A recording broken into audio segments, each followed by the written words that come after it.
Guys আমাদের থ্রোয়াবল অপশনে মোট 8টা জিনিস রাখা যায়, যার ভিতরে গ্লুয়াল, গ্রেনেড, গ্লুমেল্টার মতো জিনিসগুলো থাকে।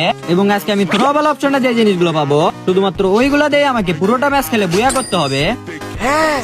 তবে এই চ্যালেঞ্জটা কমপ্লিট করার সময় আমি কোনো প্রকারের গান ইউজ করতে পারবো না। তো সেই জন্য আমি ম্যাচের ভিতরে সেই ফ্লাশ গ্রেনেড দিয়ে টিমমেটের একটা কিল মেরে দেই, আর কিল চুরি করায় বান্দাই কিন্তু একদম চিল্লাই ওঠে। এবং তারপর প্লান্টেশনের এখানে আসার পর একটা এনিমি আমাদের উপর রাশ করে দেয়, আর সেই জন্য আমি গ্রেনেড পুশ করে মারি, কিন্তু এনিমি কিনা কোনো ড্যামেজই খায় না। যার ফলে আমি আবারও 2টা ল্যান্ডমাইন বসাই, কিন্তু এনিমি কিনা তাও ড্যামেজ খায় না।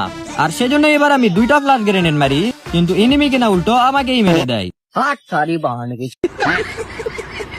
এবং তারপর রিভাইভ পাওয়ার পরে এবার আমি বেশ কয়েকটা কিল করি, আর এইভাবে ফাইট করতে করতে একদম শেষ জোনে চলে আসি। এবং এখন শুধুমাত্র আর 2টা এনিমি অ্যালাইভ ছিল, সেই জন্য আমি এনিমি খুঁজতেছিলাম। আর ঠিক তখনই দেখি জিয়াদ বলতেছে এনিমি নাকি তার গাড়িতে। মারে থারবো আমার গাঁইছে এনিমি আমার গাঁইছে ঘুষি দি মারে আর এনিমি আমার গাঁইছে একদম। তবে আমি যেহেতু গান দিয়ে মারতে পারবো না, সেই জন্য আমি গ্রেনেড কুক করতেছিলাম, এটা দেখার জন্য যে আদেও কি গাড়িতে গ্রেনেডের ড্যামেজ দেয় কিনা।